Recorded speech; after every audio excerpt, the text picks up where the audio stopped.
Voilà, nous sommes en direct. Bonjour à l'atelier librairie Le Livre Voyageur, animé par Fabienne Roch et moi-même, Bruno Lalonde. Je vous remercie tous d'être là. Vous êtes bien généreux, vous êtes bien généreux. Alors ce soir, c'est un hommage enthume, je vais m'en expliquer pourquoi, enthume, consacré à mon père, Robert Bob Lalonde, poète, peintre, et j'ajoute métis parce que c'est important dans son parcours poétique, spirituel, intellectuel, sa démarche. Il a été sans doute l'un des premiers artistes québécois à s'en réclamer au début des années 70. Bon, maintenant, on le sait, on a tous notre tribu d'appartenance, hein, qui est de plus en plus multiple, de plus en plus nombreuse, mais mon père, lui, avait assumé ce volet-là de son existence. Je vais commencer par vous lire un texte de Pierre Cadieux. Pierre Cadieux, qui est un de ses amis, sans doute un des plus anciens amis qu'il le connaît depuis 50 ans. Il ne peut pas être là parmi nous, lui aussi. Je pense qu'il vit dans le Grand Nord québécois, dans l'Anaudière peut-être. Ouais. Écoutez, pour moi, le pont Jacques-Cartier, je vois le pont Jacques-Cartier, c'est comme l'horizon qui s'ouvre devant moi. C'est déjà un autre monde. Alors, dès que je traverse le pont, j'explore des territoires inconnus. Alors, une courte présentation de Pierre Cadieux. Il est né en 1947, Pierre Cadieux, dans les Laurentides, très, très loin. Il est le cadet de 10 ans de mon père, écrivain, journaliste, éditeur. Il a fait une carrière en informatique. Mais il est resté poète, lui. Contrairement à Michel Bugeaud, qui lui est un poète à la retraite. D'ailleurs, je vais enchaîner après avec Michel Bugeaud. Il est parolier, chroniqueur, a côtoyé Claude Gauvreau, Gérald Godin, Gilbert Langevin, Plume Latraverse, a participé à la célèbre Nuit de poésie de 1970.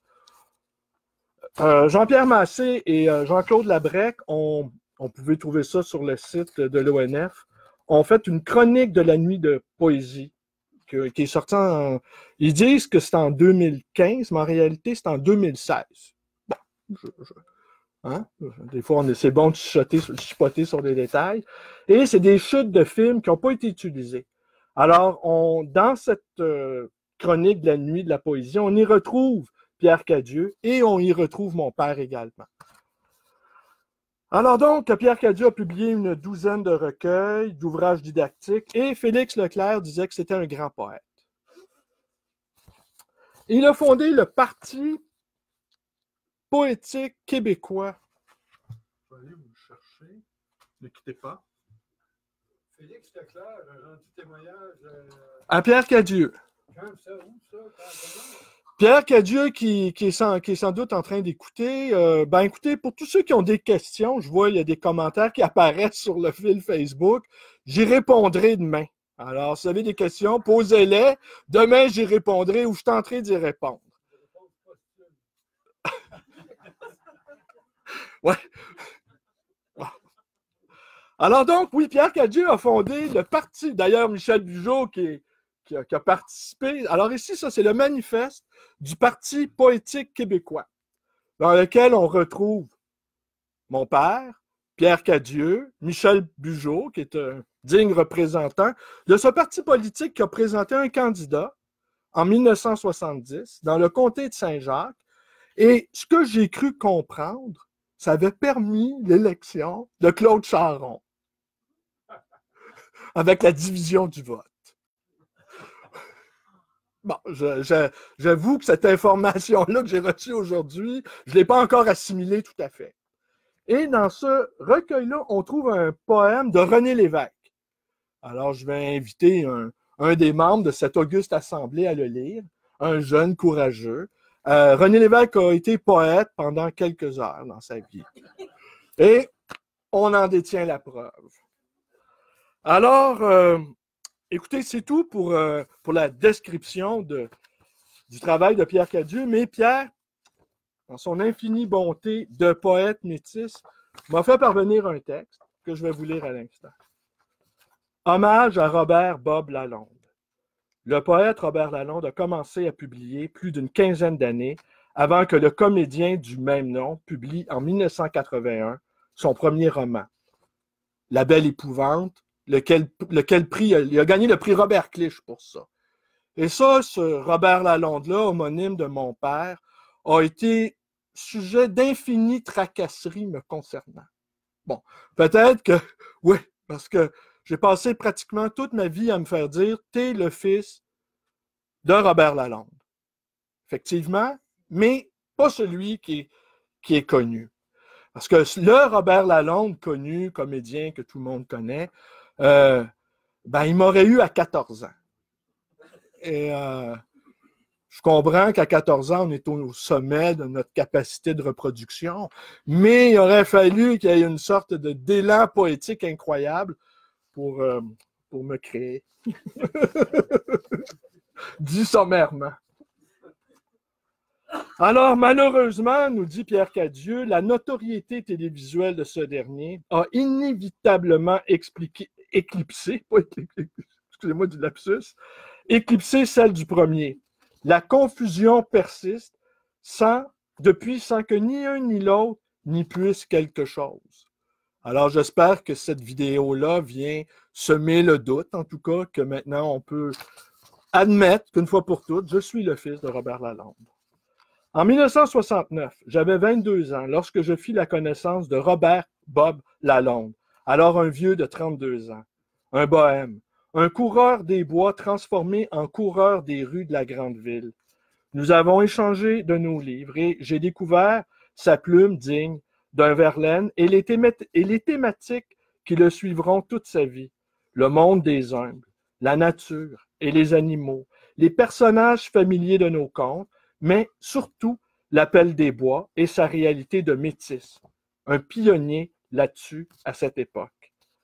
Pendant des siècles, les Français venus en territoire du Québec ont fait alliance avec les Autochtones et ont mêlé leur sang, si bien que les Amérindiens, qui appelaient un Anglais, baptisèrent les Français métissés, les Canadiens.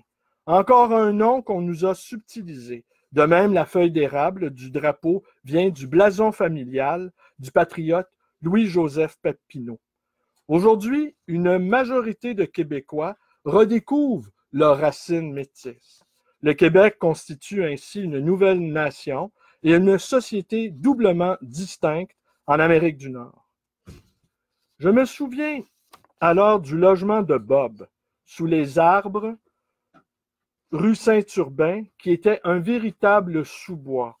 Des troncs d'arbres servaient de banc, des rameaux de sapin en guise de rideaux, des plumes d'oiseaux, des fleurs de trottoir, etc. Tout cela, vite, nous ramenait en pleine nature. Je me souviens aussi lorsqu'en 1969, tous deux poètes de l'oralité, nous avions rencontré Pedro, propriétaire de la Casa Espagnole, pour lui demander de pouvoir y tenir des récitals de poésie. Pedro, anarchiste exilé, nous dit que même si personnellement il adorait la poésie, ce n'était pas le cas pour le reste des gens dans ces années-là. Afin de ne pas faire fuir sa maigre clientèle, il nous offrit seulement le lundi soir, où il y avait encore moins d'achalandage, d'où l'appellation les lundis de la poésie. Je me souviens encore vers 1975, lorsqu'il vint me chercher pour travailler avec lui sur un projet de la Société d'histoire de Montréal, une longue recherche sur la tradition orale au début du siècle dans la métropole où l'on tenait encore des veillées traditionnelles. Trêve de souvenirs. Je peux dire aujourd'hui que Bob est l'ami d'une vie, avec qui je suis demeuré en contact depuis un demi-siècle, de façon continue sur le plan personnel et littéraire. Plus qu'un ami, c'est un frère métis. À l'été 1970, j'ai édité un poème avec un de ses chants incantatoires, Paroles d'un coureur de bois. Je termine donc avec ce texte emblématique. Pierre Cadieux, ami et poète métis itou, février 2019. Paroles d'un coureur de bois. Haya, haya, fleur du lac, Masquoi.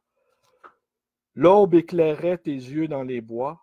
Au loin, le chant des wawarons, près de l'étang, le long des vallons. Le vent filait doux dans les roseaux. La nuit, bourrée d'étoiles cordées, haut, nos cœurs de lune, tam-tam de l'écho, cognaient de mont en mont les bouleaux. D'un coup enroulé la fougère, piège en saison, vif étau de chair, flèche en feu dans ton casseau de fraises, ton carquois cuivré, brûlant de braise. L'éclair au sang de livre voyage, dans les sapinages sous ton corsat, haya, haya, fleur du lac, Masquoi, prends mon canot, mon cœur et mon bras. Voilà. Alors, je vais laisser... Oui, merci. Je vais maintenant confier la webcam à Michel Bugeaud, un autre frère poète, qui va s'expliquer. Viens-t'en. Veux-tu que je reste avec toi, près de toi? Regarde bien. Tu vas voir comme tu es beau dans l'écran. Faut que je me mette ici. Là. Oui, regarde bien. Faut que je me regarde pendant que je parle. Ben, tu peux aller mettre ton regard au-delà de l'écran. Tu sais, dans mon temps... Il y en a d'autres qui l'ont dit avant nous. Merci beaucoup. Merci beaucoup. Mais c'est quoi ça, 2019? Alors, écoutez, Bob Lalonde, Présente-toi d'abord, Michel. Dis-nous qui t'es. Je suis un ex-poète, poète retraité, qui s'est spécialisé comme poète consultant. Alors, je vous invite, si vous venez n'importe quel problème à résoudre, vous venez me voir. Je suis poète consultant. Est-ce que je peux te poser une question? Oui. Quel genre de problème règles-tu? Ah, tu as tous les problèmes. Si tu n'as pas de problème, c'est ton problème. Si tu n'as pas de problème, tu viens me voir, puis on le trouve. Alors, là, Robert Bob, parce que c'est plus simple pour ne pas confondre avec l'autre, là. Robert Bob. L'usurpateur. Bob Lalonde. J'ai beaucoup aimé Robert Bob Lalonde. On a eu beaucoup de plaisir ensemble. Et évidemment, il faisait partie du Parti poétique. Le Parti poétique, attention, c'est P-E-A-U, un espace, éthique, et T-H-I-Q-U-E. Alors, c'est pas la... C'est l'éthique, là. C'est pas... comment tu appelles ça? La chirurgie esthétique, là. C'est la chirurgie éthique, si on peut dire, avant la lettre. Alors, le Parti poétique, je me suis présenté comme candidat indépendant sous la bannière du Parti poétique. Puis je me souviens que le Parti poétique, c'est autant, sinon plus, Pierre Cadieux que moi. Parce que Pierre était beaucoup plus politisé que moi à l'époque. D'ailleurs, pour répondre à ta question, il avait fait une alliance avec le PQ pour donner une assistance dans les scrutins, là, tu sais, pour surveiller les... Déjà la convergence. Oui, Pierre était péquiste à l'époque, contrairement à moi, mais on était partenaires, mais c'est beaucoup son inspiration. Alors, c'est pour ça que, pour répondre à ta question tantôt, comment se fait que... oui, comment se fait que finalement, il y a un aspect politique. Il pourra lui-même le confirmer ou l'infirmer, tout ça. Alors, Robert Bob Lalonde était organisateur, d'ailleurs, c'est marqué ici, là-dedans, dans le manifeste du Parti poétique.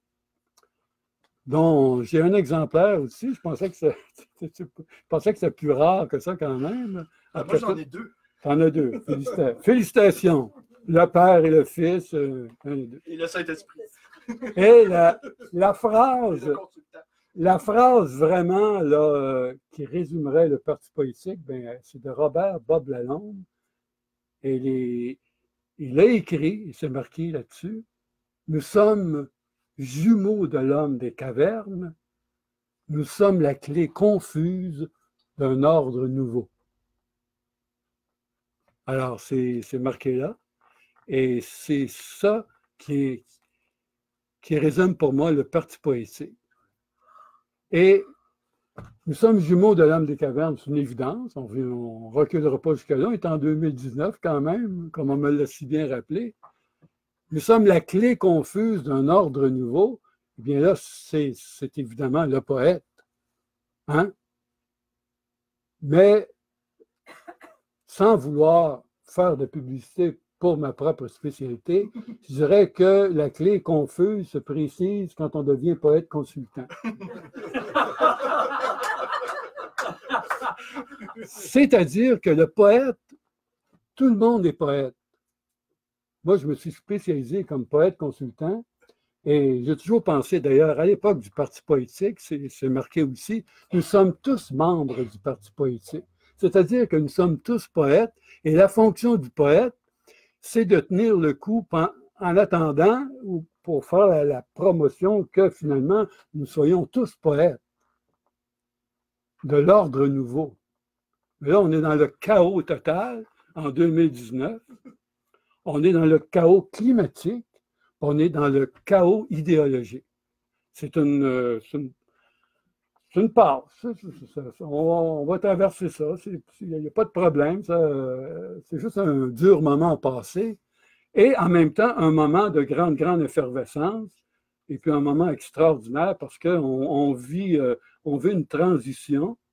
Et la société, la nouvelle société est en train de se faire. Il y en a qui disent qu'on ne se rendra pas jusque-là parce que le chaos climatique va arriver avant, mais c'est la gageuse qu'on fait. Donc, d'un ordre nouveau. Là, maintenant, je voudrais rendre mon hommage à Robert Bob Lalonde en lisant un de ses poèmes qui a été publié là-dedans. Et ça s'intitule « Jeune homme ». En relisant son poème, je me suis dit, coudonc, disons que Robert Bob Lalonde, en écrivant ce poème-là, a fait un selfie. Hein? Un selfie. Un autoportrait. Hein? Le selfie, c'est un autoportrait, c'est pas nouveau, ça, l'autoportrait. Hein?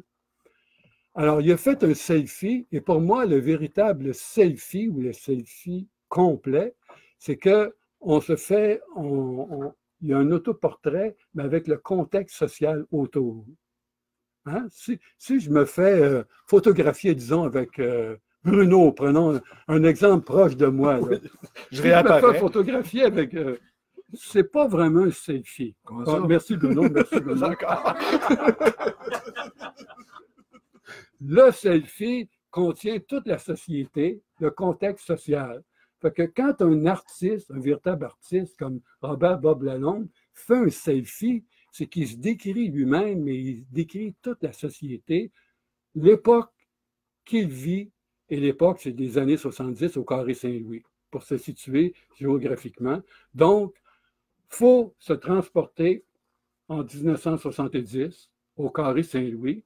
Et là, il y a toutes sortes d'artistes au Carré Saint-Louis. Le Carré Saint-Louis, c'est un phénomène sociologique. Tout le monde se retrouvait là. Il y avait une grande effervescence. Et il y avait des poètes, des peintres, des cinéastes et tout et tout. C'était comme une université en plein air. Alors, Robert Bob se décrit lui-même. J'espère qu'il ne m'en voudra pas de donner ce biais à son poème, mais son poème ressenti, imprimé. Alors, jeune homme, prince des voyous. Hein? Vous voyez, le selfie commence. Notre ami Robert Bob Lalonde est au Carré Saint-Louis. Le voici comme prince des voyous. Ange basané des lunes de noir satin. Fauve de l'aube, à l'affût d'une fille en fleurs et festival. Au damier de ses douleurs, ange basané à la bourgade des klaxons, minaret brut à l'arquebuse du jazz, aux horizons à franges de fer, des morgues de son âme, vie en fleurs et festival. Sans cesse, sur leurs pas, ils reviennent, beaux oiseaux sur la passerelle, au matin gai, vie en fleurs et festival. Vous avez Robert Bob Lalonde, vous avez Carré Saint-Louis, vous avez les années 70, 65, 75, d'après moi, c'est l'âge d'or du Québec. C'est la grande décennie où tout se passait, où tout était possible. Et vous avez le selfie de l'époque dans ce poème-là. Et vous avez aussi le rejeton de Robert Bob Lalonde, Nouvelle époque. Est-ce que je réapparais à l'écran, là? Non? Bon, j'aurais d'autres choses, mais j'ai assez parlé. Non, écoutez, est-ce que vous jugez qu'il a assez parlé? Non. Non, tu continues. Bon. Merci pour le rappel. Dans ces années-là, pour moi, c'est pas seulement qu'un hommage à Robert Bob Lalonde, à Bruno Lalonde. Oui, puis non, je ne le sais pas. C'est un grand débat. Est-ce que ceux qui se suicident réussissent leur sortie? Est-ce que c'est la société qui sort ou est-ce ceux-mêmes qui sortent? Je ne sais pas. Mais c'est sûr que l'impact émotif à l'époque était très dur, mais je pense que Régent avait vécu ce qu'il avait à vivre à l'époque. Alors, je ferme le débat, là. Et Régent, j'avais demandé, j'ai dit, tu as des origines indiennes, ça? Il dit oui. Et j'ai dit, c'est quoi ton nom d'Indien? Il avait dit, c'est Mémo la poule. J'ai appelé un ami aujourd'hui pour être sûr. Moi, je pensais que c'est moi qui avais donné ce nom-là. Tu sais, les poètes, on donne les noms. Hein? On donne les noms aux autres. Tu sais. Ça n'encourage pas la vie. Hein? Ça n'encourage pas quoi? À vivre. À vivre. Tu t'appelles Mémo la poule. Mémo la poule, j'ai trouvé ça magnifique. Puis j'ai dit, Mémo la poule, moi je m'appelle Vif Éclair de Fourrure. Ah ouais, mais ça, c'est mieux. Et c'est là qu'on a fait une alliance ensemble. Puis là, Bruno, il me dit, ils ont fait une soirée chamanique. D'ailleurs, oui, la soirée chamanique. Elle se déroule présentement avec notre consultant en chef. OK, sur d'accord. la question chamanique. OK. Alors là, vu que c'est une soirée chamanique, j'ai décidé que je ferais une tentative de chamanie.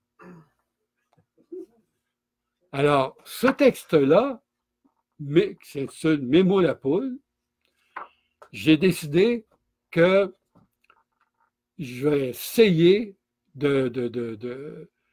comment je dirais ça, avec vous, parce que le chamanisme, j'ai regardé dans le dictionnaire un peu, c'est ressusciter les esprits. Hein? Il y a quelque chose avec les esprits, le chamanisme. Fait que j'ai décidé d'essayer de faire revivre Régent Lalonde, dit Mémo la poule. Alors, je vais lire le texte et pour le faire revivre, ça va me prendre un écho. Vous serez l'écho du poème. Je vais commencer, puis s'il n'y a pas d'écho, je l'arrête là, drette là, puis je dis à Bruno, envoie tout le monde, la soirée est finie. Venez-vous là pour dire. Voilà. Alors, Mémo la poule à Régent Lalonde, Indien blanc du Québec. Là, je me suis dit, c'est quand même Indien blanc du Québec. Dans le fond, nègre blanc d'Amérique, Indien blanc du Québec. Il y a un rapport là-dedans. Hein? Je me suis dit, si on avait écrit Indien blanc du Québec ou d'Amérique au lieu de nègre blanc d'Amérique, est-ce que c'est pas ça le On s'est trompé d'appropriation. peut-être, on s'est désapproprié. Il y a la désappropriation culturelle aussi. Il y a l'appropriation, puis on peut se désapproprier culturellement. Et peut-être que là, c'est une forme de désappropriation culturelle. Il n'est pas trop tard, grâce à Bruno ce soir, on va se réapproprier culturellement notre métis, toute notre métissage. D'accord? Alors, donc je lis le premier, c'est comme une chanson, mais comme je fausse, je n'ai pas vraiment la voix d'un chanteur, là. Je vais vous le lire, mais c'est comme une chanson, puis là, déjà, je commence par le refrain. Puis dans le refrain, c'est là où vous allez devoir rentrer en écho. Je vais lire le refrain, après ça, on va aller dans les couplets tranquillement.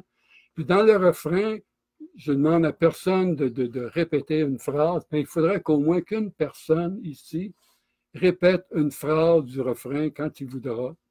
Puis là, j'aurai mon écho, c'est comme si on me donnait la note, et puis là, je vais commencer le poème. Mets-moi la poule, dire à toi. Un mets-le-pied, ça use les souliers. Moi parler quand même à toi, dessus les lunes, bien montées. La rivière vient d'arriver, dis bonjour aux étrangers. La rivière bien coulée. Le message est envoyé par la flèche envolée. La rivière bien coulée, dis bonjour aux étrangers. Mes mots la poule dire à toi. Dis bonjour à l'étranger.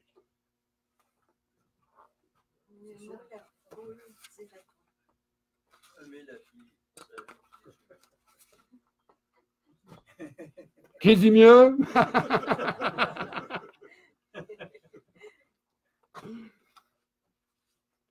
Les petites pluies ont bien versé, sur nos têtes, elles ont penché. Toutes les eaux ont débordé, de tous les bords, de tous les côtés. Les petites pluies ont bien versé. On a tous été mouillés. On a vu la terre flotter. Mais moi, le pas le dire à toi. Le soleil s'est bien montré pour venir nous éventer. Mais moi, la poule, dire à toi. Mais moi, la poule, dire à toi. On est bien mouillés.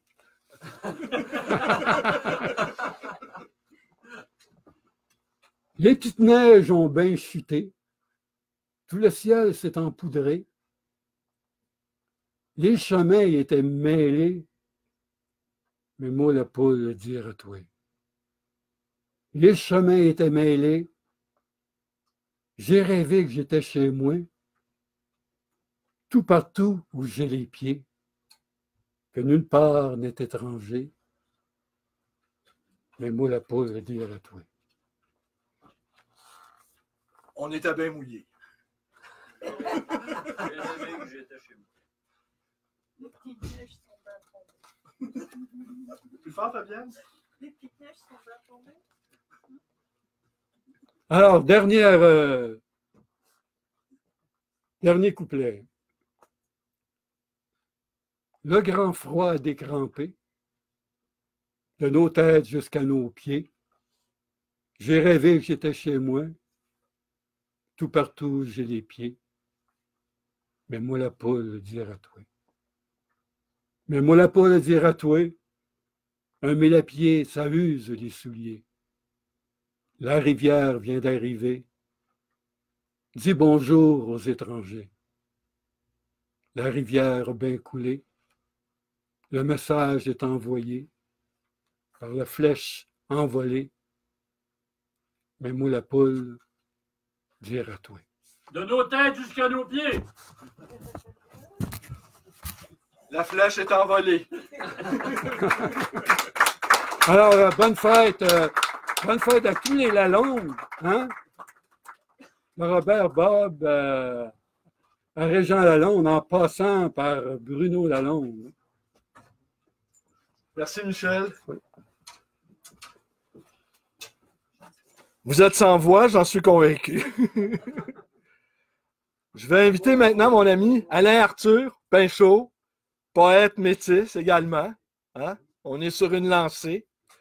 Alors écoute, est-ce que tu as besoin des recueils de poésie? Oui, là, OK, alors je vais te montrer. Tu as le choix. j'ai le choix. Ah, tu as pas mal le choix. Ben, les éditions Atis. Les éditions Atis? Oui. OK. As-tu un exemplaire avec toi? Non. OK. Alors, mais avant, Alain Arthur, je souhaiterais que tu te présentes, que tu nous parles de toi un peu, qui tu es. Je le sais, tu peux prendre quelques secondes pour y réfléchir. D'accord? Que tu te présentes, que tu nous expliques ton rapport à la poésie, à l'écriture, au métissage, si tu en as envie. Gilbert Langevin a écrit une lettre à Gaston Miron Tu pourras en parler. le 22 juin 1954. On te laisse aller. C'est ma date de naissance. Puis Gilbert me montre cette lettre-là. Il écrit en direct du lac Saint-Jean, de l'Adoré, son village s'appelle l'Adoré. Fait qu'il écrit une lettre à Miron comme de quoi il aimerait bien ça, s'en venir à Montréal, puis vivre la vie poésie à Montréal en 1954. Je regrette de l'avoir ordonné cette lettre-là à Gilbert. J'aimerais bien ça de l'avoir encore. Gilbert a fondé les éditions Atis, hein, bien sûr, Gilbert Langevin.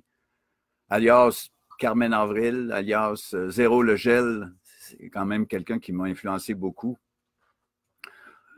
Puis comme il chantait lui-même, il chantait « Je suis un gitan du lac Saint-Jean, où je suis né en plein printemps, dans un village au nom chantant l'Adoré. 3 notes de musique, l'Adoré, le nom de mon village. » Gilbert, il composait ses tunes dans sa tête. Hein? Il se promenait sur la rue, puis « Je suis un gitan du lac Saint-Jean, où je suis né en plein printemps, dans un village au nom chantant, l'Adoré, 3 notes de musique, l'Adoré, le nom de mon village. » C'est sûr, Gilbert, tout de suite, quand il est arrivé à Montréal, il a vraiment il a insufflé. Michel, tu l'as connu en masse aussi, toi, hein? Alors, il a influé, il a comme dynamisé un peu la gang. Il était correcteur d'épreuves, était rédacteur.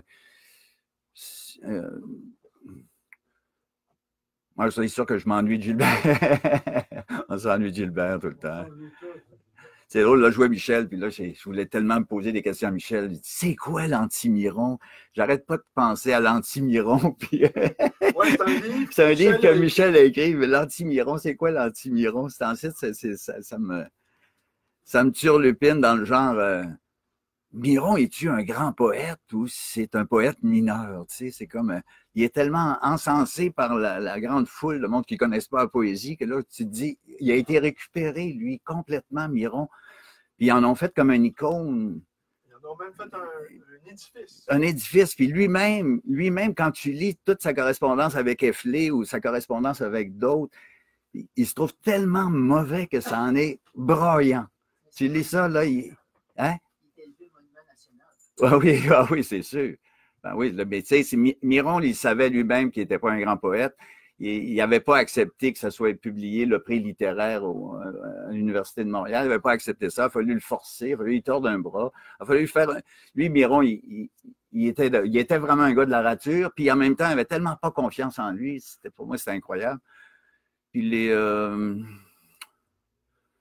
c'est ça, je n'ai pas réglé cette question-là, puis c'est pour ça que j'aimerais ça en parler avec Bugeaud. C'est quoi son anti-Miron? Je ne veux pas devenir un anti-Miron parce que... Mais j'ai pas aimé les 12 hommes rapaillés de toute la gang, là. Tous ceux qui ont fait de la musique là-dessus, là. Miron, c'est ça. C'est anti-Miron.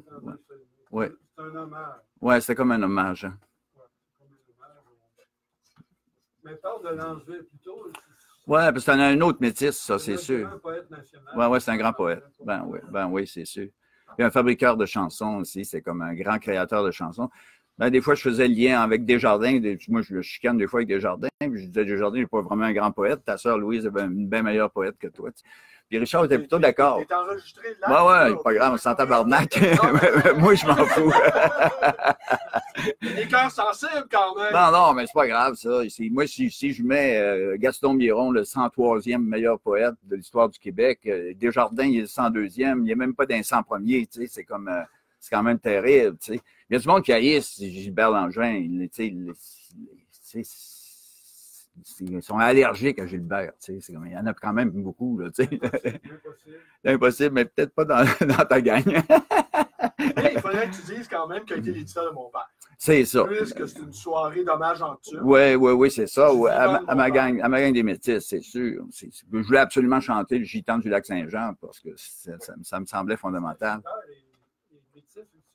Ben oui, la gang des Langevins, là, au Lac-Saint-Jean, sont tous mélangés avec des Inuits, là. Ah oui. Que ce soit Richard Langevin, que ce soit la gang de Galaxie, la gang de Cirque-Éloise, tout ça, c'est une autre gang, ça. Mais les autres, ils sont tous mélangés. C'est-à-dire que la gang de Lac-Saint-Jean sont mélangés Inuits, Micmac, puis la gang d'autres d'Acadie, on est tous mélangés Micmac, Inuits. Mais c'est sûr que moi, je suis pas vraiment un grand défenseur de la langue française. Hein. Moi, je pense qu'il faudrait défendre le Micmac, puis l'Inuit aussi, puis l'Atikamekw, bien plus la langue française. La langue française, on s'en fout royalement. Après Rimbaud puis Baudelaire, qu'est-ce que tu veux écrire de plus beau que ça? C'est dur en maudit. Peut-être que Roland Giguère a atteint des tops, ou Paul-Marie Lapointe a atteint comme les tops là, dans la poésie du 20e siècle, on pourrait dire. Hein? Pour ce qui est du 21e siècle, je pense plutôt qu'on se dirige vers une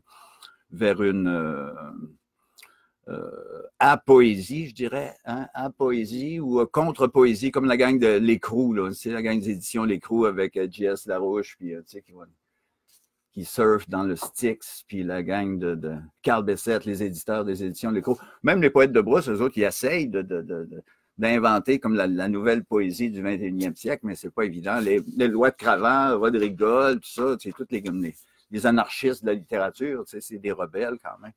Mais c'est sûr que Gilbert puis ce gang-là, avec Bob, puis Yves-Gabriel Brunet, quand on les voit sur la jaquette avec Carlos Labrosse, « Chambre à louer! » C'est ça qu'il y avait des vies. Il était pas mal rimbaldien dans le sens du déréglementation des sens, avec Pierrot le Fou Léger. La déréglementation des sens. J'aime bien celle-là. Ouais, c'est un déréglementation. Il faut tenir le pas gagné, comme disait l'autre. Il faut être résolument moderne. Tenir le pas gagné, c'est comme la célèbre phrase de Rimbaud. Ah oui, il faut être résolument moderne, mais si le monde ne se rappelle pas le restant de la phrase. C'est un peu que vous n'êtes pas écœuré de mourir bande de caves. C'est comme il en manque un bout. Hein? C'est trop, c'est assez. Il ne faut pas oublier le trop, c'est assez de Jordi Bonnet. Mais c'est sûr que c'est toute une belle époque qu'on peut dire que la gang des faux anarchistes là, de l'association espagnole, là, avec Pedro Rubio Dumont, là, on ne sait pas c'est quoi qui est là en dessous de ça. Était-il vraiment un anarchiste de gauche sauvé d'Espagne ou c'était plutôt quelqu'un, un pissou comme Arthur Cravant qui sauvait de la Deuxième Guerre mondiale en passant par New York? Puis que là, tout d'un coup, il y a Marcel Duchamp, puis Cavia qui est là, puis là, Arthur Cravant, il dit « Comment que je vais faire, moi, pour retourner chez nous? Si je suis en guerre, tout le monde me poursuit. » Puis le paranoïaque, puis Pissou, grand boxeur devant l'éternel, Arthur Cravant. Fait que Picabia dit « Déguise-toi en femme, on va te passer par Toronto, tu vas passer à Montréal, tu vas aller à Terre-Neuve, puis à Terre-Neuve, il y a un bateau qui va te prendre, qui va t'amener en Angleterre. » C'est des histoires de Blaise Sandrard dans toutes ces... L'homme foudroyé, tout ça. Tout ça pour dire qu'on n'a pas l'histoire de la contre-culture montréalaise. Là, on ne sait pas que le moine Péloquin, sacré Péloquin, ben, tu sais, comme c'est dans la fin des années 50, ils ont connu ça, les happenings, les performances. Après ça, ils sont revenus à Montréal. Tu sais, avec le Musée d'art contemporain, c'est le premier show qu'ils ont organisé, la gang des Irmates, qui s'appelait les Irmates, avec Suzanne Verdal, puis tout ce gang-là.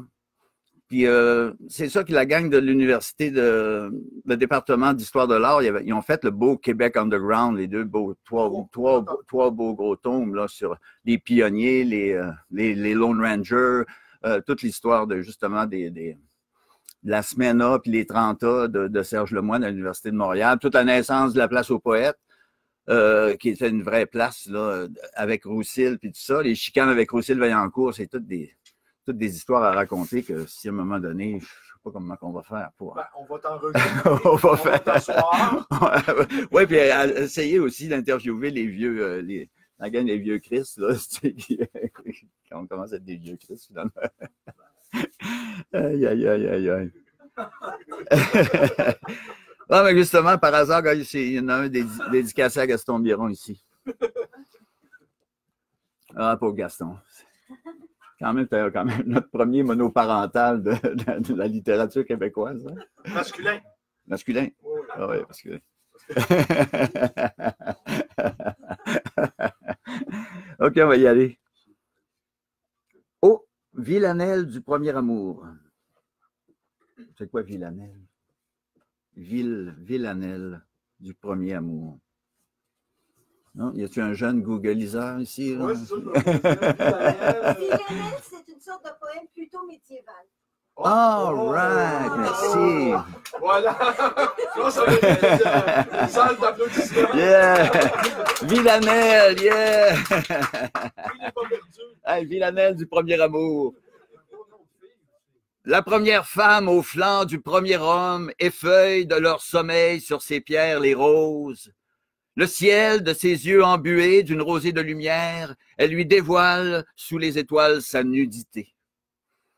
Le levain des siècles en fusion avec l'éternel, des vols d'oiseaux, des nous là-haut, des nuées d'or. Sur le sol à l'agonie d'un souffle béni, la première femme au flanc du premier homme. Avec l'homme au soleil vert des champs, sous un soir blanc de lune, une brise d'été, une minute, un océan de rêve à la frontière du laissé. Une minute, un océan de rêve à la frontière du baiser. Là, je fais comme ma gang de clowns, là, si chocolat, chatouille. Si quand on perd une boule, il faut absolument faire une joke. Une assez différence entre le laisser et le baiser, toi. Effacé. OK, on recommence. Avec l'homme au soleil vert des champs, sous un soir blanc de lune, une brise d'été, une minute, un océan de rêve à la frontière du baiser. Diaphane, bec de buvet, le premier des baisers, embryon de l'éternel dans le paradis de la nuit, accouche les premières notes d'un printemps infini. L'aube, après l'amour, caresse l'eau des montagnes. Sur les pétales de cet émoi s'irise le diadème de la première femme au flanc du premier homme. Diadème de sang, les pétales naissent de la nuit. De cette nuit se noua le destin humain. La première femme au flanc du premier homme, sur les monts de la Genèse, les cierges allumés se dentellent sur la harpe de ses seins, la hargne d'aimer. L'aube, après l'amour, volcan dans son ventre, perlée par des nuées d'allégresse, elle danse. L'écho des siècles à venir, l'hymne à l'amour, des astres, de la terre, des amours et de la guerre. Ah, merci, Bob. Rafale de Braise, poème, édition Atis. Ah, pour Paul,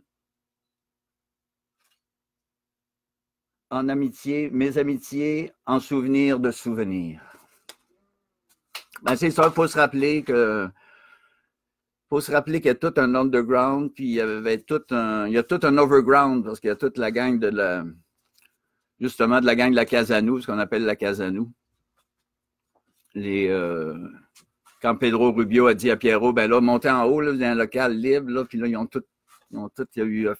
c'est la déferlante, là, avec les premiers shows d'harmonium, puis tout ça. Puis, ouais, avec Pierrot le Fou, ça aussi, ça menait un autre, ça, Pierrot Léger le Fou, là, de la célèbre famille des Légers, là, le cardinal et compagnie, hein, Raymond Marie. Cardinal Léger, c'était son oncle. C'était son oncle, c'est le nom qu'a Pierrot, ça. Puis, des fois, je me disais, il faudrait bien que je relise La Canadienne française et l'amour. la petite gang. La préface de Camille Lorrain. Préface de Camille Lorrain. Avec la petite gang de... Donc, on peut retrouver un exemplaire sur le catalogue de François. Et parmi nous ce soir. C'est même l'histoire de Jacques Hébert est un peu surprenante, hein, quand Tu dis qu'il a fondé les éditions du jour, finalement, avec assez de succès. Puis il a engagé des grandes vedettes, des futures grandes vedettes comme Victor Lévy-Beaulieu, puis tout ça. Puis quand il donne les clés à Jean Basile pour dire « Hey, ta revue Underground, tu viens de te faire congédier par le Devoir, là, tiens, ta revue Underground, installe-toi à côté. » tu sais. Mais Jacques Hébert, lui, c'est quand même... C'était pas une colombe, mais c'était une des... il faisait partie du grand voilier, la garde rapprochée de Trudeau. Et là, c'est étrange parce que là, on checkait l'autre après-midi le livre qu'ils ont fait sur Mainmise, tu sais, mais c'est comme... C'est toi qui disais ça, que c'était trop beau? Ouais. Ça avait l'air quasiment trop beau. Tu sais, l'histoire de Mainmise, ça avait l'air trop beau. Ils ont aseptisé pas mal le plan. Fait que c'est ça, c'est fait. Merci Bob. Merci Bob. Je sais pas, j'espère qu'il nous écoute par Facebook. Je sais pas. Ben, merci beaucoup. Chambre à louer, chambre à louer. Merci. Je vais vous montrer quelques-uns de ses livres, hein, puisque c'est l'objet de notre soirée, c'est de lui rendre un hommage en tume. Alors ici, vous avez Conte de la Lièvre, qui est un recueil de textes qu'il a fait. Il s'est promené dans les territoires, il a recueilli des témoignages de coureurs de bois et d'Autochtones. Ici, Ailleurs et ici, c'est son premier livre qu'il a publié aux éditions de l'Arc, la maison d'édition de Gilles Vigneault. Dans ma famille, il y a une phrase de Gilles Vigneault qui a longtemps circulé et qui, en fait, circule toujours. C'est que mon père a voulu nous laisser un héritage spirituel. Un héritage spirituel, j'avoue que moi qui ai acheté beaucoup de bibliothèques dans des milieux assez aisés, je ne crois pas que ce serait contenté d'un héritage spirituel. Bon. Que, généralement, il y a d'autres choses qui sont intéressantes. Les maisons, les tableaux, les coffres de sécurité. Et un héritage spirituel, quand on le reçoit, au juste? À quel moment de notre vie on peut se dire, ça y est, ce Moses d'héritage-là, je vais le prendre. Alors, cette phrase-là de Gilles Vigneault, de cet héritage spirituel-là, à 15 ans, elle me faisait chier. J'aurais souhaité autre chose. On va dire de l'argent. J'aurais souhaité 30 ans d'héritage spirituel. Ça commençait à me prendre la gorge. 40 ans d'héritage spirituel. Oh fuck, ça commence à presser. Et là, à 50 ans, ben, j'ai pris possession de mon héritage spirituel. Et je vais vous montrer dans quelques secondes un livre que j'ai publié dans ma toute petite maison d'édition, marginale, hein, qui est distribué seulement qu'ici, avec des tirages minuscules, mais quand on sait le sort qui est réservé aux poètes et la réception, on a un consultant parmi nous, il pourra en témoigner. Quand on sait, je ne sais même pas si on peut qualifier ça de mévente, mais écrire dans le désert. Mais on ne sait jamais où les livres vont, on ne sait jamais, les livres ont une vie mystérieuse. Et celui-ci, par exemple, Ailleurs et ici, qui est son premier livre, qui est un recueil de contes, je vais vous montrer quelque chose. D'abord, il y a mon nom dedans, Bruno Lalonde, c'est quand même pas rien, mais donc publié aux éditions de l'Arc en 1966. Et là, je vais vous montrer ça à l'écran, tenez, je vais vous le montrer à vous ici. Il est dédicacé pour Bruno et Sylvie. Vous m'avez reconnu, et Sylvie, c'est ma sœur. Et Lewis Carroll a écrit un roman assez célèbre qui s'appelle Sylvie et Bruno. Ouais, on peut. Lewis Carroll. Et là, moi, enfant, Bruno et Sylvie. Ah ben, c'est donc étrange de retrouver ma sœur et moi en exergue d'un livre. Ailleurs et ici. Les Contes du Portage, un autre de ces recueils qui était paru dans la collection, c'est chez le MEAC, paru dans la collection Nichawama. Nichawama, mon ami, mon frère. Alors déjà, c'est aussi la même chose. Il a recueilli des contes autochtones et des coureurs de bois. On a tous dans notre généalogie, tous des coureurs de bois. Si on n'est pas métissé, on l'est assurément par l'esprit. On l'est... Ah, on a un moderne parmi nous. Rimbaud. Métis d'Amérique, bonjour. Nous sommes occupés par l'armée britannique. Nous allons revenir dans quelques siècles. Alors, ce qu'il dit dans la préface, d'accord, je vais vous lire juste un extrait de la préface.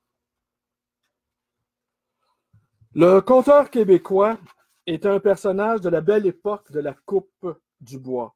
C'était l'amuseur public, le troubadour itinérant, le comédien au riposte enjoué, engagé surtout dans les camps pour divertir les bûcherons pendant la fin de semaine et un soir sur 2 sur semaine. En moyenne, il devait, selon son contrat, compter 2 heures par semaine pour une période d'environ 2 heures. Et cet homme, à l'imagination fertile et au verbe savoureux, racontait des histoires de loups-garous, de tigeans, de chasse-galeries à ces hommes à la vie dure. L'hiver, il était engagé le premier dans les chantiers par les compagnies de bois et l'été, on l'engageait sur les bateaux des Grands Lacs pour divertir les passagers et les membres de l'équipage.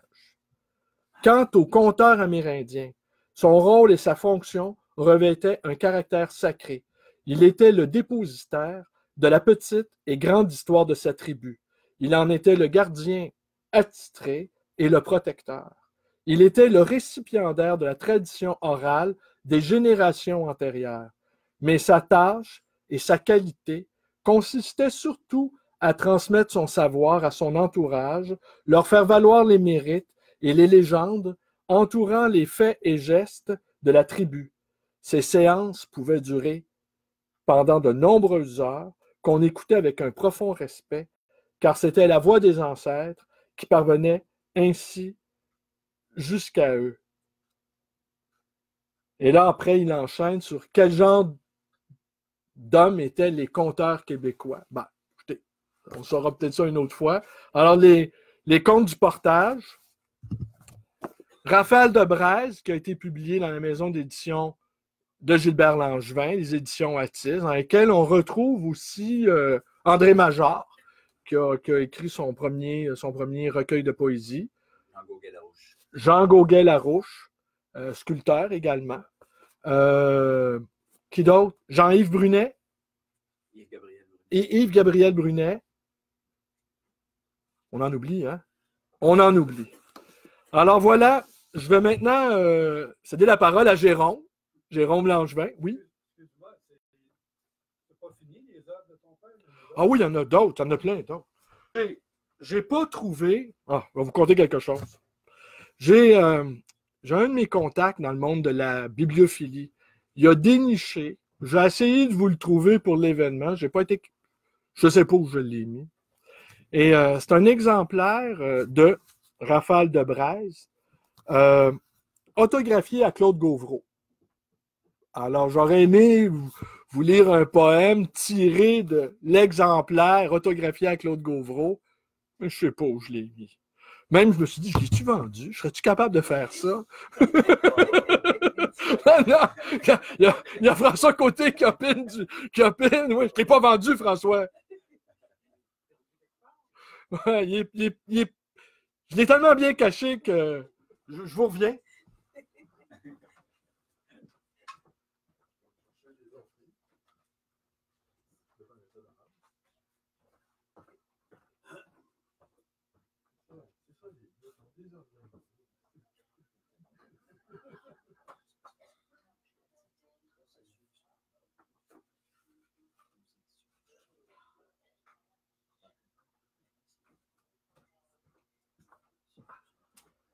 Alors, voilà, vous avez ici L'amour au jour le jour, paru aux éditions du Saule. 7 paroles de vie, toujours paru aux éditions du Saule. Les errances du rêve. Au ressac du large avec une couverture de Tex Le Corps. Ouais. Alors oui, d'ailleurs, Tex Le Corps, je pourrais vous le dire, il a été le chambreur et ils ont partagé un atelier ensemble, mon père et moi. Mon père et lui, pardon. Beau lapsus. Incantation. Et Chaman, ça c'est son dernier livre. Et son dernier livre, Roman initiatique métis, publié dans la maison d'édition, la compagnie à numéro, ma petite maison d'édition. Et j'ai fait la préface, mais je ne vais pas vous la lire. Alors maintenant, oui. Oui, Charivari des rues, je ne l'ai pas trouvé. Je sais que je l'ai. C'est une couverture de Carlos Labrosse, mais C'est magnifique. ouais. C'est mon préféré à l'époque. C'est ton préféré, ouais. Je ne l'ai pas trouvé dans mes affaires. Ben voilà. Là, je ne sais pas, on dirait qu'on a un petit problème avec est-ce qu'on est déconnecté?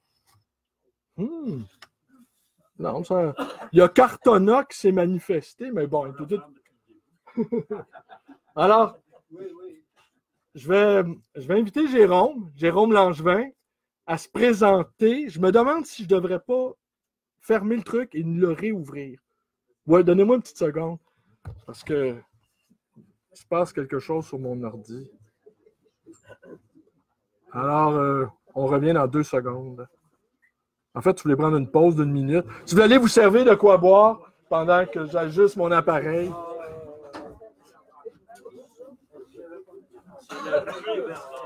Ah, bon, on est toujours en direct.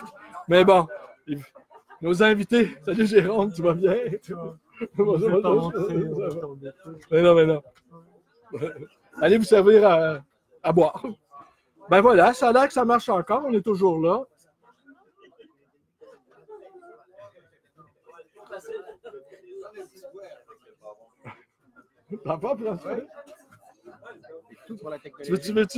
Alors, je présente François Côté, mon distingué confrère libraire. Ça fait plaisir. tu peux parler un peu, François? Ah, d'accord. Ouais, ça aussi, ça fait partie des choses. Avec Georges David, Philippe, même Charles Gagnon. On revient.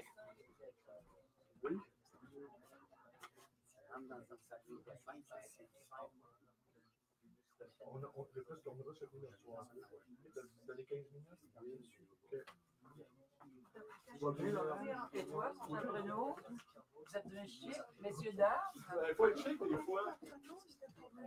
Oui,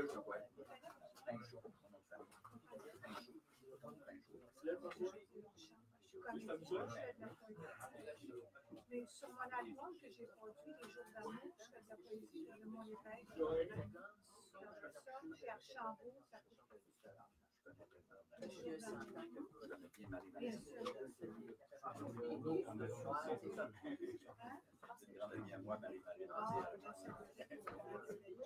Ouais, tout va bien, merci, Micheline.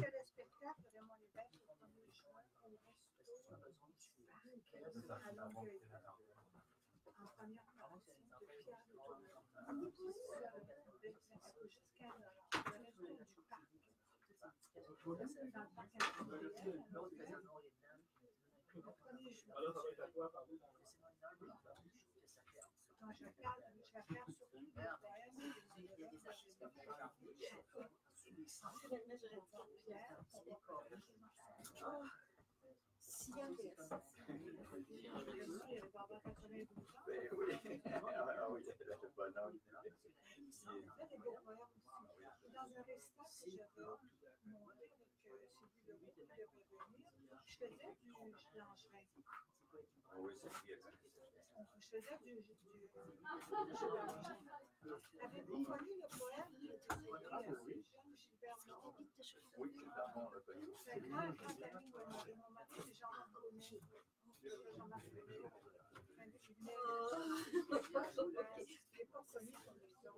Il a fait de la belle poésie. J'ai de ses livres.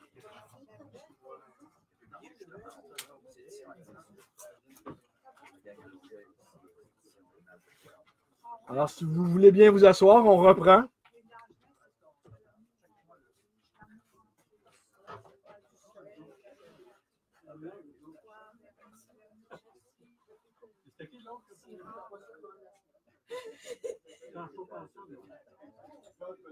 Ah oui.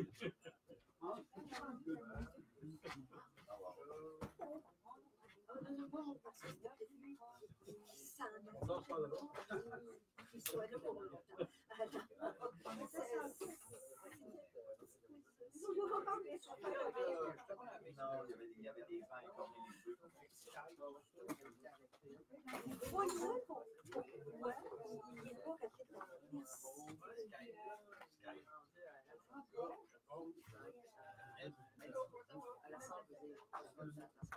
c'est comme quand Bruno tombe dans notre trou de ordinateur. 15 minutes, il va te parler de son histoire.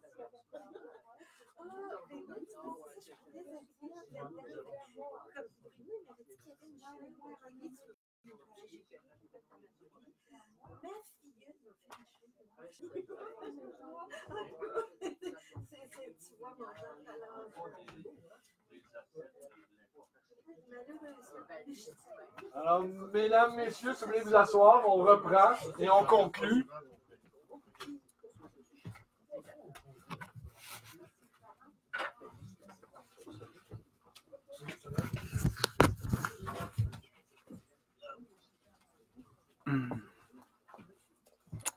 Alors, bonsoir tout le monde.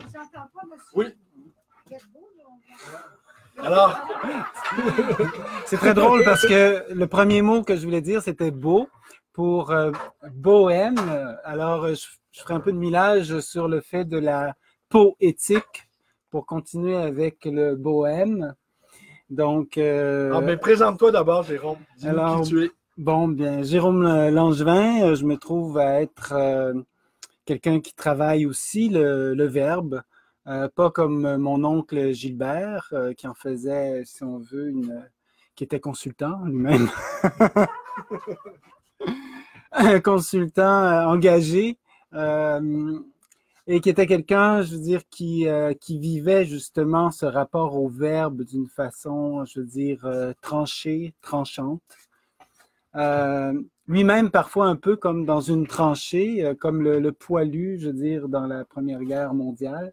Je fais cette petite référence parce que mon oncle, Gilbert, se cachait chez nous en octobre 70, sur la rue Champagneur.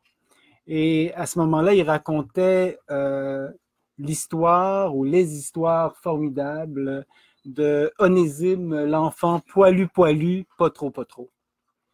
Donc, cet enfant, un peu comme une sorte de petit prince qui parcourait différentes planètes dans différentes galaxies, elle avait un côté du corps entièrement poilu et de l'autre était flambant nu.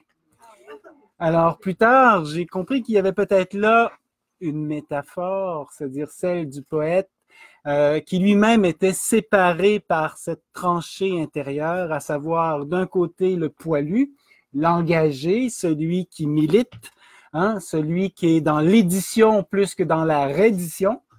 Alors, ce combatif, et de l'autre, le tendre, celui qui est dans la fantaisie, dans la légèreté, dans l'abnégation parfois, et qui surtout avait un rapport à la vie matérielle complètement dégagé, qui en cela, je dirais, était très métisse.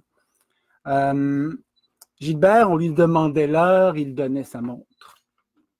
C'était pour, évidemment, à la fois la beauté du geste, mais en même temps, sur son rapport au temps et son rapport à l'argent.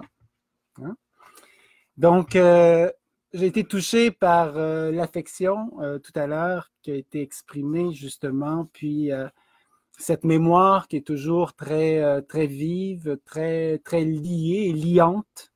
Je veux dire, qui rattache ainsi plusieurs personnes encore à Gilbert et aussi à son œuvre. Aujourd'hui, je suis ici parce que Bruno me l'a demandé et on s'est connus, nous, enfants, parce que justement, nos parents se sont croisés aux Beaux-Arts. Et d'ailleurs, je vais y aller de quelques anecdotes, puisque l'anecdote est, je dirais, aussi un certain stade du poème. à savoir que c'est souvent ce qui, dans les petites choses, dans les petits gestes, dans les petits événements que se trouvent aussi parfois de grands principes et de grandes émotions. Alors, je suis né à Mont-Laurier, au Lac-Saint-Jean. Gilbert se disait américois, hein, aussi. C'est un terme, je veux dire, qui le ramène aussi à cette filière, je dirais, amérindienne. Sa mère, Taïsia Harvey, était métisse. En fait, c'est devenu une Harvey parce que les notables anglophones anglicisaient, si on veut, le nom, je veux dire, le patronyme, mais c'était une Hervé au départ. Donc, Gilbert, en fait, si je viens de Mont-Laurier, si je suis un laurier-montois, pas un laurier-montais, mais bon, après, toujours un peu dévié, c'est dû à Robert Bob Lalonde. Donc, Robert enseignait les arts plastiques au séminaire de Mont-Laurier. Et sa vie n'étant pas nécessairement rectiligne, même s'il écrivait, a fait qu'il est sorti sans doute de certains sentiers battus, aux grandes dames, je veux dire, de la gouvernance du séminaire. Ce qui fait qu'il a eu une fin de non-recevoir, ou c'est simplement qu'il a été mis à la porte, et que pour avoir une lettre de recommandation, il devait trouver quelqu'un de compétent et de fiable pour le remplacer.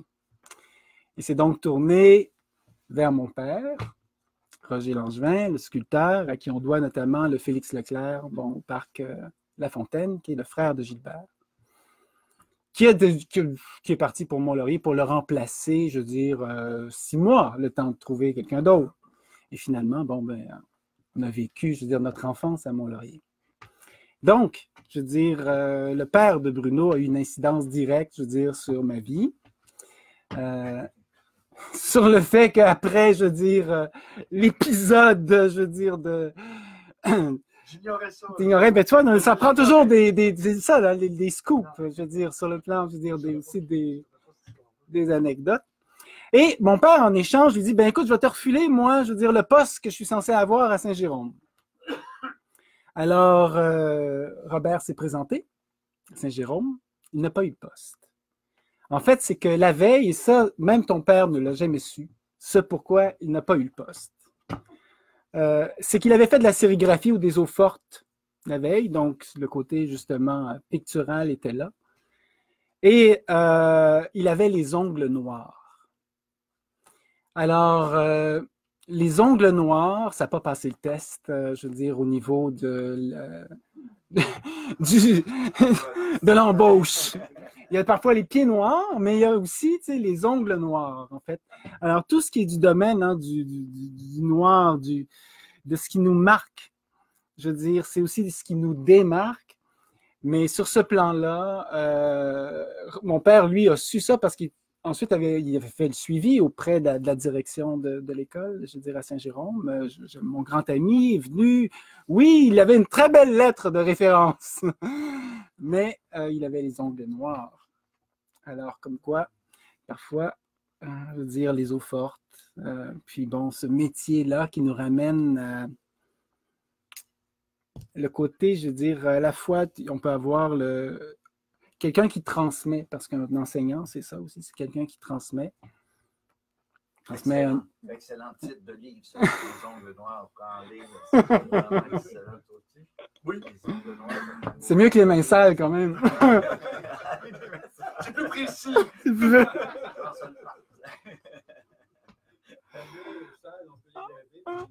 Ouais, c'est ça, c'est difficile, ça demande. Il y a quelque chose d'ancré, c'est ça, exactement. Oui, c'est. Alors voilà.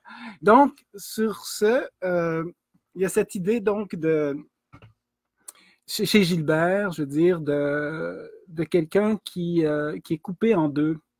Et Artaud disait, il faut garder au corps sa simple force d'avoir faim.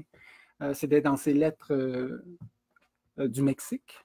Ça nous ramène aussi là aussi à un certain ancrage au niveau autochtone. ce théâtre de la cruauté. Et Gilbert avait ça aussi en lui, je veux dire, c'est-à-dire qu'il était vers la fin de sa vie, et on peut dire qu'il avait un corps artaudien, c'est-à-dire que cette cruauté où on parlait tout à l'heure, je veux dire, du suicide de quelqu'un de Mont-Laurier, un Lalonde, vous voyez comme tout se recoupe, hein, tous ces jeux, ces chassés croisés, en fait, font que, oui, est-ce que c'est cette sorte de proximité intime entre ce qui est grave, essentiel, où on défend son identité dans chaque mot, à chaque moment, cette intensité d'être, peut faire en sorte, à un moment donné, qu'il y ait une coupure et que, oui, on devienne suicidé de la société à force de s'exposer. Parce que il y a une prise de risque qui était, oui, aussi propre à l'époque, c'est-à-dire qu'il y avait ce sens qu'on pouvait aller chercher dans la transgression. On était dans une société qui était beaucoup plus uniforme, qui était beaucoup plus... Et à ce moment-là, je veux dire, lorsqu'on forçait, on brisait le cadre, forcément, on en récoltait du sens. Aujourd'hui, le cadre est beaucoup plus flou. On est peut-être, à certains moments, on parlait de la poésie du 21e siècle, dans une sorte de nostalgie révolutionnaire. Mais nostalgie révolutionnaire, c'est un oxymore. Hein? Je veux dire, à partir du moment où on nostalgie d'une révolution d'autrefois, ce n'est plus déjà une révolution. Et cette recherche, donc, on était dans une société qui pouvait, à travers ce flot, cette énergie adolescente, rayonnante, il y a quelque chose de très satisfaisant ici, là, sur le plan de ce sentiment d'ouvrir sur un nouveau monde, sur une nouvelle façon de communiquer avec le monde. Donc, tout ça fait qu'aujourd'hui, on se retrouve dans une société qui elle-même est devenue adolescente, une société qui elle-même est devenue surréaliste. Combien de canaux, je veux dire, on peut passer d'une chose à une autre. On est dans une incohérence, je veux dire, flamboyante et, je veux dire, triomphante. Donc, le surréalisme a gagné, hein, je veux dire, alors, transgresser la transgression, c'est quoi? Ça voudrait dire reformuler du continu là où il y a du discontinu. Si on parle justement de notre culture sur le plan, je veux dire, du beat qui a remplacé la mélodie en musique, la musique, ce qu'on pouvait siffler, c'était un air qui était continu. Quand Gilbert chantait « Il y a des autos, moi je n'en ai pas. Il y a des motos, moi je n'en ai pas. Il y a des villas, moi je n'en ai pas. Il y a des villas, moi je n'en ai pas. Il y a des stylos, donc c'était il y a des chalets, moi je n'en ai pas. Il y a des châteaux, moi je n'en ai pas. Il y a des pays, j'en ai jamais eu. Il y a des pays, j'en ai toujours pas. Il y a des stylos, je peux en avoir. Il y a des micros, j'en ai un ce soir. Il y a tous vous autres et je vous salue. Il y a tous vous autres et je vous salue. Bon, ben ça siffle, hein? Dire ça c'est pas du beat. Le beat fait qu'on est détaché, tout est détaché. Et cette sorte de pixelisation, je veux dire, dans notre société, on la vit dans notre corps.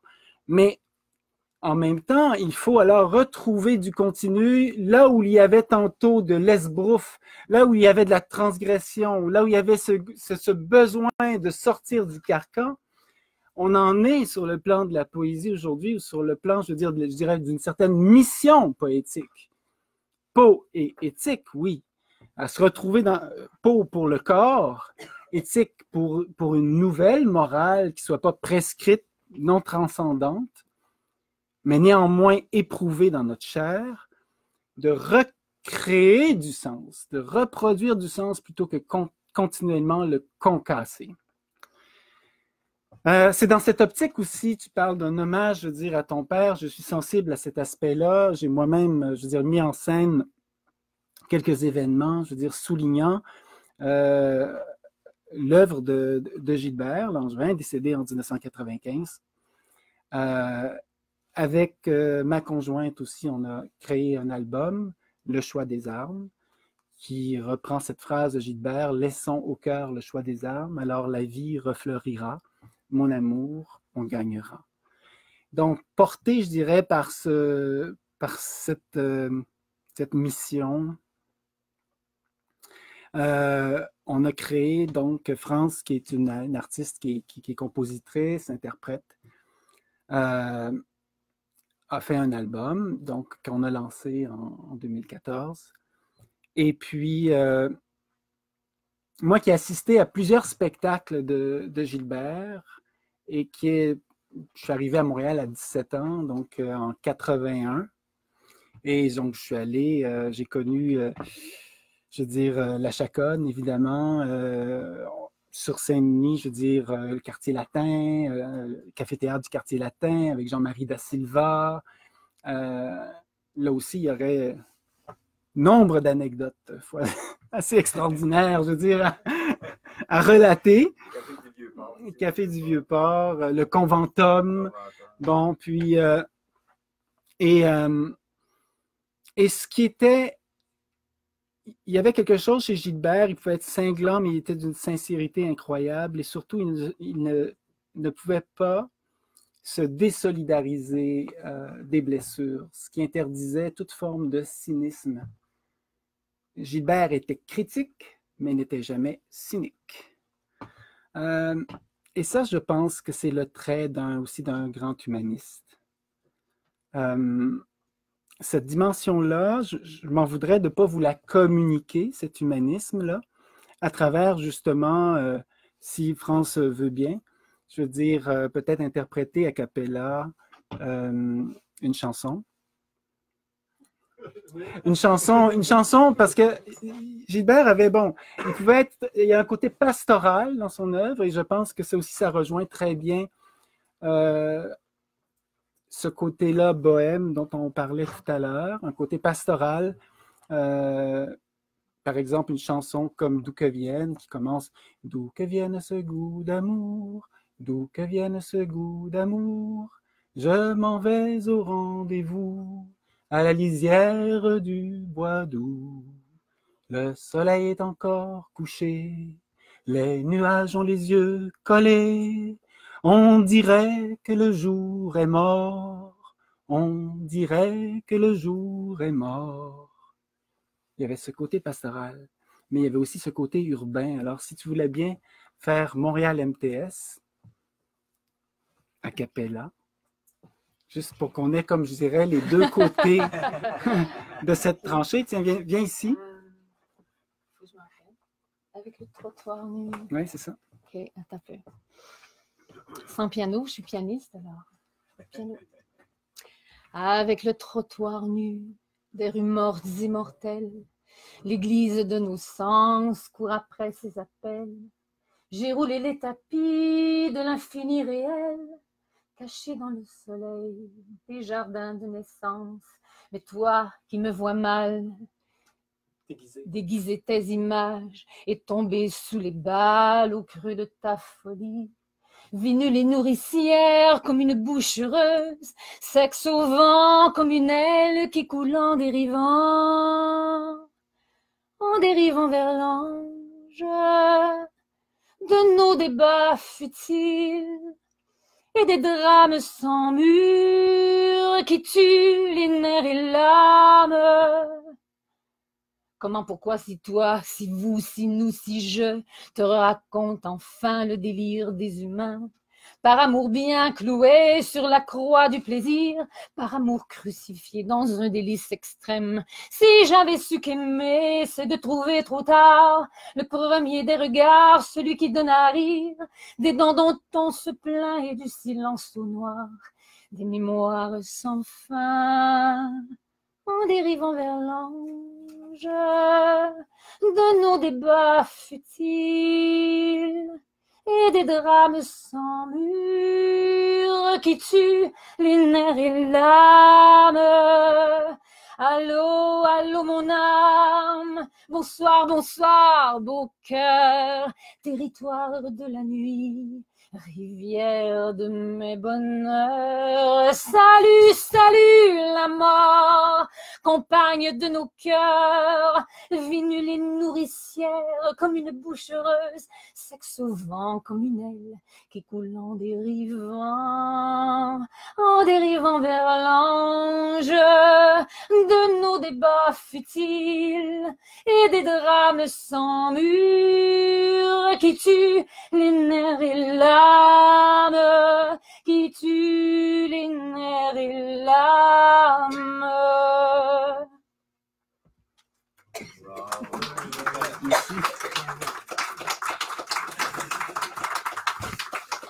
Les nerfs et l'âme, ça nous ramène au pèse-nerfs ici. Les nerfs, c'était quelque chose de fondamental aussi, je dirais, chez Gilbert. Alors, en gros, voilà un peu le tableau brossé de façon dans l'ordre et dans le désordre. Il y a Frédéric Rondeau qui écrit un essai sur la poésie de Gilbert Langevin et Michel Beaulieu. Puis, le titre, je trouve, nous rattache beaucoup à ce moment-là aussi, à savoir le manque en partage. Donc, c'est ça aussi un oxymore, mais qui est autrement plus significatif. Et Gilbert terminait aussi en disant, bien voilà, le manque en partage, c'est tout ce que j'ai, c'est ma voix, c'est la voix que j'ai. Voilà, et je vous la donne. Pour lui. Merci.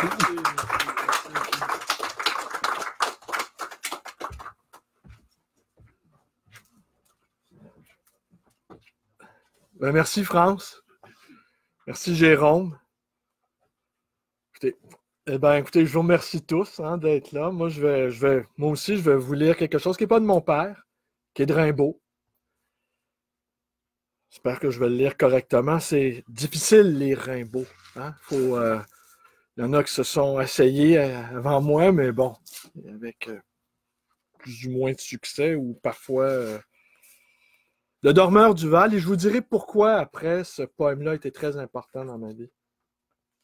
Le Dormeur du Val, donc. C'est un trou de verdure où chante une rivière, accrochant follement aux herbes des haillons d'argent, où le soleil de la montagne fière, lui, c'est un petit val qui mousse de rayons. Un soldat, jeune, bouche ouverte, tête nue, et la nuque baignant dans le frais cresson bleu d'or. Il est étendu dans l'herbe, sous la nue, pâle, dans son hiver où la lumière pleut. Les pieds dans les glaïeuls, il dort, souriant comme sourirait un enfant malade. Il fait un somme. Nature, berce-le chaudement, il a froid. Les parfums ne font pas frissonner sa narine. Il dort dans le soleil, la main sur sa poitrine, tranquille. Il a 2 trous rouges au côté droit. C'est mon premier contact avec la poésie. J'étais enfant, j'avais peut-être 8 ans.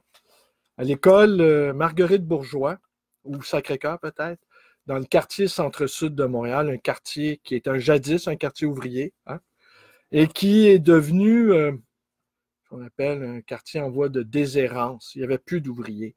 Il n'y avait que des gens qui ne travaillaient plus, une petite société en décomposition, où la délinquance régnait, la violence régnait.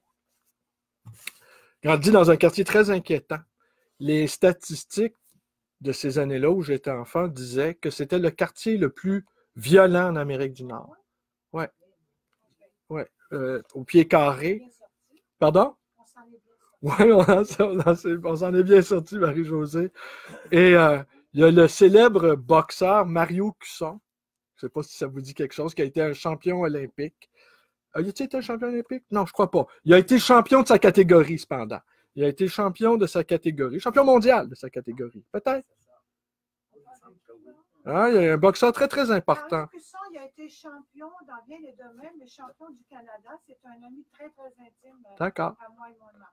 D'accord. Alors moi, je suis allé à l'école avec Mario Cusson en 3e année et en 4e année. Et c'est 2 années où j'ai absolument pas été embêté. En fait, je n'ai jamais été vraiment embêté à l'école, en tout cas. Et il était un peu plus petit que moi, donc on était placés par ordre de grandeur. Et il suffisait juste qu'il m'adresse la parole de temps en temps pour que j'étais sous sa protection. Et il racontait dans une entrevue qu'il avait accordée au journal La Presse au chroniqueur Régent Tremblay. Il vivait, je pense, sur Baudry, Mario Cusson, qu'il se battait 2 fois quand il allait au dépanneur. La première fois pour y aller, la 2e fois quand il retournait chez lui. Et Mario Cusson, finalement, a été battu par un des frères Hilton dans un combat extrêmement célèbre. Je pense qu'il a été couché même pas au premier round, peut-être. Et, Parce que l'entraîneur, il avait fait Chuck Talamy, il avait fait beaucoup perdre trop de poids. Il ne s'est pas battu à son poids. Et ça a été un grand champion dans le Ben voilà. Il était très faible pour les arcades sur ses Ben voilà. C'est ça, il a été... Hilton était dur à battre, là. Ouais, et puis, si on se souvient, ça avait été un combat Hilton qui défendait la cause irlandaise, hein, avec leur veste verte, puis leur trèfle un peu partout. Et tandis que Mario Cusson, lui, était tout de bleu vêtu. Alors, il représentait le Québec et tout le forum où l'acclamait. Et après un round, ben, il était couché. Hein? C'était un peu le fameux combat de Pierre Bouchard avec Stan Jonathan. Hein? Ça a été la fin du un coup de poing, Pierre Bouchard, qui était l'homme fort du Canadien de Montréal. Bon, enfin, là, on va mettre fin à ces souvenirs assez anciens. C'est que le dormeur du Val, on avait lu ça à l'école, et j'ai les trous, là, je les ai sentis. La respiration qui est arrêtée, j'ai eu un choc physique. Ce poème-là m'a foudroyé. Comme ma rencontre avec la poésie, enfin, les enfants adorent la poésie. C'est une tragédie que les consultants en poètes ne puissent pas les voir dans des salles de classe. Je pense que les enfants adorent les grands poètes. Hein? Je pense que les enfants, on les met en présence d'un poète, ils sont heureux. Moi, enfant, je fréquentais un peu Gilbert Langevin. Quand on a déménagé, il venait me chercher, on allait se promener. C'était un numéro incroyable, Gilbert Langevin. Il s'adressait à tout le monde, il partait, il faisait des déclamations dans les restaurants. Tout le monde était subjugué. Tout le monde était scié, renversé, et moi, j'étais parfaitement admiratif de ce style flamboyant, de cette éloquence, de cette vivacité. Peut-être que les poètes aujourd'hui, après, sont devenus trop formalistes, trop professeurs, trop précieux, trop fragiles, trop enfermés dans leur salle de classe. Pardon? Ils font du rap, mais le rap, c'est important aussi. Alain Arthur résumé tantôt, quand on a connu Gilbert Langevin, on ne le voit plus, on s'ennuie. Ouais. Moi, je m'ennuie encore de Gilbert Langevin. Je comprends ça. Alors, après cette rencontre-là avec la poésie qui a été un choc existentiel, j'ai failli m'évanouir, j'ai failli être à mon tour le dormeur du Val qui s'affale littéralement sur son pupitre. Un malaise physique s'est emparé de moi. Et je suis retourné chez moi, sur la rue Ontario, et ma grand-mère, je vivais avec ma mère, ma soeur, mon arrière-grand-mère, même, mon grand-oncle, Roméo, et ma mère. Et ma grand-mère, qui n'était pas une lectrice, avait dans le tiroir de sa cuisine les recueils de poésie de mon père. Et pour elle, c'était important, elle les conservait. Et quand je suis retourné là, chez moi, le lendemain matin, très tôt, moi j'étais un matinal, j'ai toujours été un matinal, eh ben, j'ai ouvert le tiroir et j'ai j'ai dispersé sur la table de cuisine les recueils de poésie de mon père. Et là, pour moi, mon père était un genre de Rimbaud, un genre d'individu qui était capable, avec ses mots, de foudroyer, d'éveiller, d'amener ailleurs. Et là, je me suis dit, je suis le fils de Rimbaud, au fond. Que entre Rimbaud et moi, ben, il y avait un intermédiaire, c'était mon père, mais que tout était parfait. Et que la poésie s'était emparée de moi, et je n'ai eu de cesse tout le long de ma vie d'avoir une vie poétique. Je suis devenu libraire, ça fait 25 ans que je suis libraire, et je n'ai pas trouvé d'autre manière que de vivre en poésie. C'est le dormeur du verbe. Le dormeur du verbe, ouais. Voilà. Et qu'est-ce que ça peut supposer aujourd'hui d'être un libraire dans cet univers un peu qu'on connaît? Je suis entouré de livres, mais surtout, je suis entouré de passionnés, de gens qui sont toujours en mouvement, qui sont toujours dans une quête, qui cherchent toujours quelque chose. Et quotidiennement, tous les jours, je me lève, je rencontre des gens formidables. Des gens qui se passionnent pour la poésie, des gens qui se passionnent pour la philo, des gens qui cherchent, des gens qui lisent. Quand j'avais ma librairie, l'Université de Montréal, j'avais des jeunes étudiants qui apprenaient le grec ancien pour pouvoir lire Platon dans le texte. Le grec, une culture, tout le monde s'oublie. C'est pas vrai, on a de magnifiques jeunes lecteurs de Platon aujourd'hui, dans le texte. Pour moi, c'est un émerveillement quotidien. Alors, à quelque part, bon, je suis devenu libraire, je ne suis pas devenu poète, mais être libraire, c'était pour moi vivre en poésie. Et je suis content ce soir de rendre, je suis content que vous soyez là, je vous remercie tous. Et je suis content de rendre un hommage à cet intermédiaire-là entre Rimbaud et moi, qui est mon père. Et c'est dans ce sens-là aussi que c'est une soirée chamanique. C'est que c'est une soirée de guérison. Dans ma famille, il y a eu beaucoup de blessures de tout ordre, des blessures graves, un peu à l'instar de notre peuple aussi, qui a beaucoup souffert, que ce soit les Gaspésiens, que ce soit les Acadiens, que ce soit les Montréalais de l'Est, que ce soit les Montréalais de Villemort ou de Saint-Henri. La souffrance de notre peuple a été gigantesque. Et je pense qu'on est encore pris là-dedans. On se fait croire qu'on est affranchi de tout ça, là. On se fait croire qu'on va beaucoup mieux.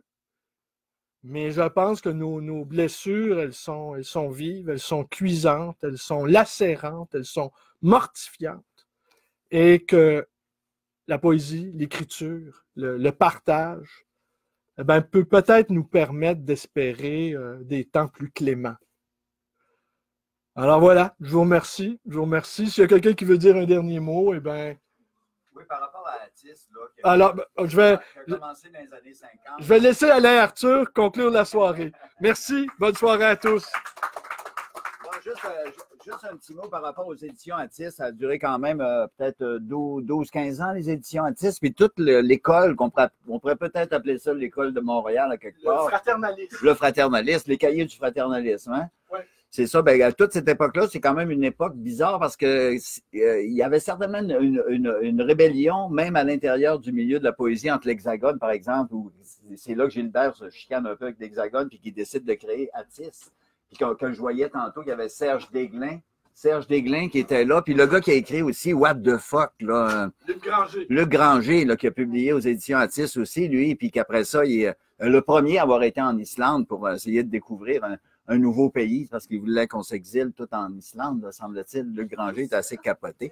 Fait que je me dis qu'il y a certainement une grande étude à faire sur l'école, justement, des fraternalistes d'Atis pour peut-être qu'eux autres, ils étaient plus loin que la Révolution tranquille, justement. Parce que quand on regarde Serge Desglin, c'est vraiment un rebelle. Madame Léo Ferré, en France, elle demande des nouvelles de Luc Granger puis de Serge Desglin, puis comment va toute cette gang-là, qui était toutes des chums à Léo Ferré, finalement. Fait que je vous laisse là-dessus. C'est comme, c'est pas fini, tant que c'est pas fini, comme on dirait l'autre. Puis je m'en souviendrai. Merci. Merci. Alors voilà, ça m'a fait à notre soirée. Merci beaucoup. Merci d'être là. Au revoir. Là, on n'est pas obligé de partir. Ben non! Ben non, on n'est pas obligé de partir.